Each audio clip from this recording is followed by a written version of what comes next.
হরিয়ানায় দৈপায়ন হ্রদের সামনে অবস্থিত শক্তিপীঠ কুরুক্ষেত্র, যেখানে ৫১ মায়ের মধ্যে সাবিত্রী রূপ পূজিত হয়ে থাকে। এখানের ভৈরব হচ্ছেন অশ্বনাথ, আর এখানে মায়ের ডান গোড়ালি পতিত হয়।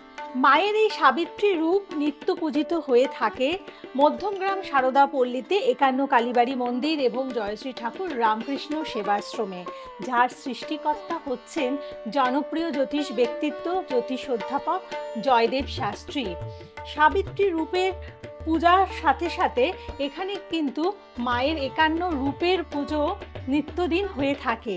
আর এই রূপ দর্শন করতে হলে আপনাদের পৌঁছে যেতে হবে ৫১ কালীবাড়ি মন্দিরে, এবং বিকেলে খোলা থাকছে ৫টা থেকে ৮টা অবধি। তাছাড়াও আপনাদের হাতে তুলে দেওয়া হচ্ছে বিশেষ দৈব প্রতিকার, যা জ্যোতিষ অধ্যাপক জয়দেব শাস্ত্রী শুধুমাত্র আপনাদের জন্য তৈরি করছেন, এবং এই প্রতিকার আপনাদের জীবনের নানান সমস্যার সমাধানে বিশেষভাবে সাহায্য করবে। এই প্রতিকার নিতে হলে আপনাদের পৌঁছে যেতে হবে যেমন সকাল 10টা থেকে 2টোর মধ্যে ৫১ কালীবাড়ি মন্দিরে। তার সাথে সাথে এই প্রতিকার কিন্তু সম্পূর্ণ বিনামূল্যে উপহার স্বরূপ আপনারা পেয়ে যাচ্ছেন।